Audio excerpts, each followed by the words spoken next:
Okay.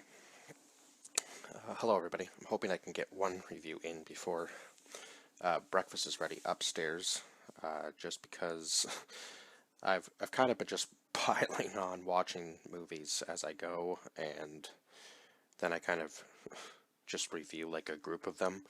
So I just have a lot of content coming because I've really been just plowing through my Netflix list of movies to kind of get some done there. So I have a ton of backlog of content anyway, but as it is, but I just wanted to finally take the time to sit down and watch some of the movies on my Netflix list because it is a big list and I want to get it down a little bit before I go back to kind of switching back and forth between like Crave and all those other ones just because yeah, I kind of just want to get I kind of just want to get one list down and then maybe work to some of the other ones, obviously. So today we are going to be reviewing. I don't think I've reviewed this before, because I think I was actually taking quite a long.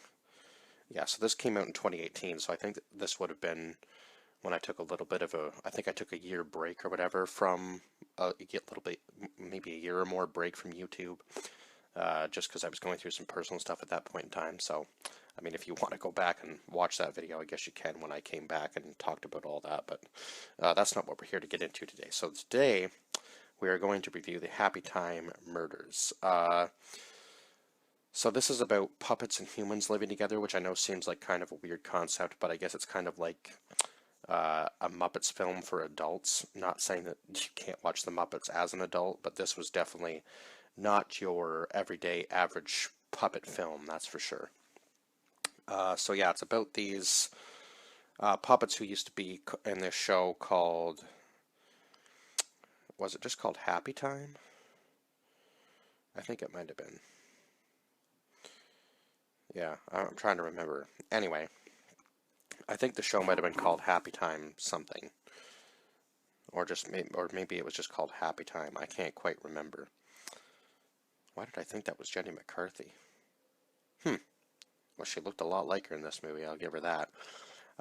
So this movie, and I think I'm gonna say this, seeing as I just reviewed Thunder Force, I think was the last one. So yeah, this is going to be the Happytime Murders right after. Hopefully, I can get this one out right after Thunder Force or shortly after, just to kind of say that again that must. Oh my God, tongue twisters today.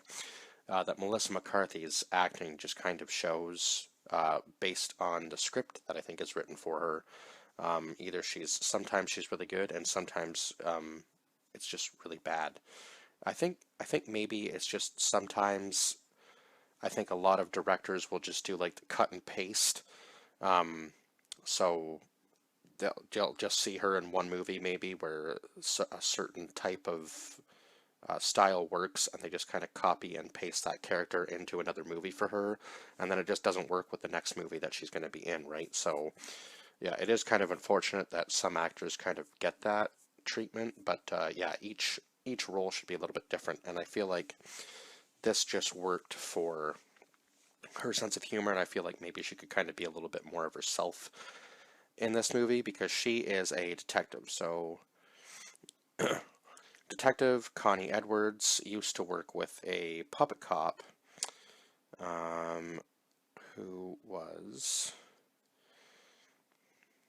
oh come on, what was the puppet cop's name? I'm trying to think now.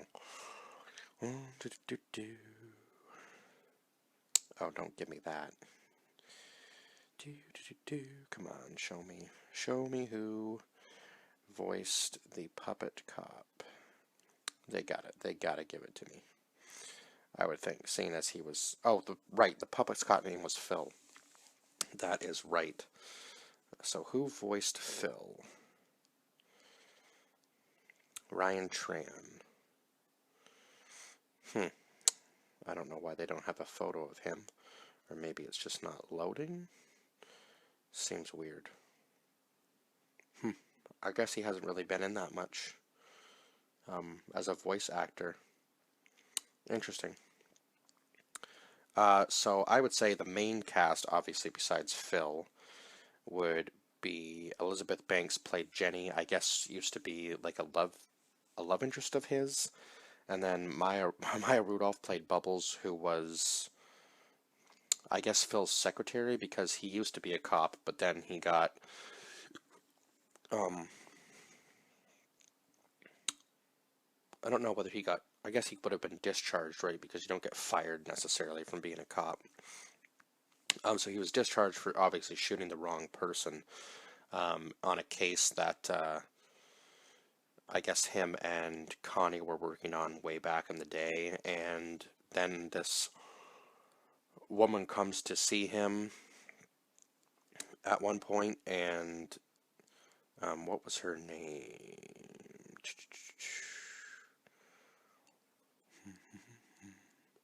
I'm trying to think of what the girl's name was that comes to visit him later on.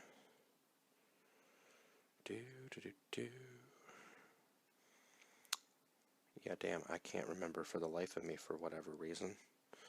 You would think I would be able to, but for some reason I can't, which is weird.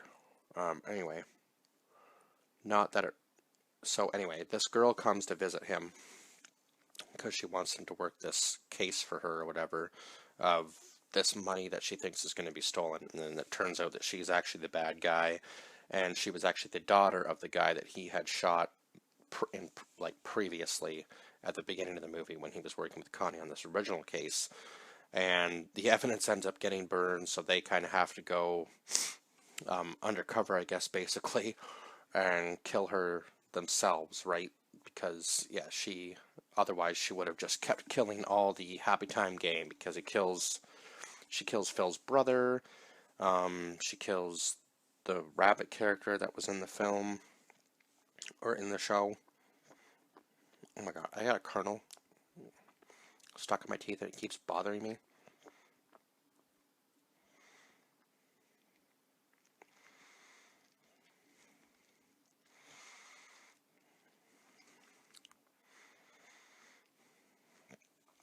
Okay, I hope that got it out. So, anyway, as I was saying, yeah, she goes one by one through the Happytime list until she finally gets to Phil, even though I don't think he was on, I don't remember him being on the show. I think he just became a cop and kind of took a very different path in life than the rest of them, that's for sure. But the rest of them are obviously rich, and Phil's now a PI and kind of just living his life, I guess. And they had this code or whatever at the police station that I guess was disallowing all Phils to work for the police department, which seems like such a weird thing to say, but yeah, the LAPD had that code that no Phil could work for them, I think was the joke, at least. Yeah, and this other puppet woman tricks him into kind of falling for her, and yeah, they end up having sex in his office, and then the FBI gets involved, and Joel McHale played Agent Campbell, who was the FBI agent, who was, I guess, what were they taking over the case of the the money, I think? Yeah, if I'm remembering correctly. And then obviously I think they're trying to get Phil in trouble for something as well. Right, Phil gets framed for something. That's what it was. Phil gets framed for a murder. Right, and then Connie has to get him out of jail. That's what it was. And unfortunately, the evidence towards the female puppet that seduced him was all burned up thanks to Bubbles, because she presses the button on the recorder, and then the whole apartment that she was in burns up, and it's just, oh my god, what a mess, right? But then they find out who she was when she was a kid, and when they're when Agent Campbell is interrogating her, she has red hair now, and then she does the whole move the one leg over like the Basic Instinct movie, and he goes, I guess the carpet doesn't match the drapes or whatever because she has blue hair, and I guess blue hair on a puppet wouldn't be necessarily deemed normal, I guess. So I guess So that was, yeah, the movie was just funny in general, especially finding out that Connie had like puppet parts inside of her to keep her alive, and she was addicted to sugar, which I guess all the puppets are. And she had to find out information underground, and oh my god, the underground puppet scene was just absolutely hilarious. But I'll let you guys watch it for that, so I'm not taking away any of the laughs from the movie for sure. What else was there, really? And then I guess Connie and Phil kind of make up in the end because he finally took the shot and was able to hit the right target and not mess up this time. So yes, I did give this movie. I think that's pretty much all I can say about this movie, really. Um, I gave this movie a 7 out of 10 because I thought it was. I think I might have liked it the first time I watched it a little bit more, just because maybe the jokes were more shock value than anything. I feel. I think after watching it for a second time, some of the shock value was kind of taken away, so I did give it a 7 out of 10. Um, but yeah, this movie was rated a 5.4 out of 10 by other people who rated it, and that's out of 28,000 ratings. So, I mean, this movie obviously got a little bit more attention than some of the movies I've reviewed on my list previously, anyway, that's for sure. Um, so yeah, I guess that's it for this review, and I will see you guys, I guess, what will be the next one? Oh, SAS.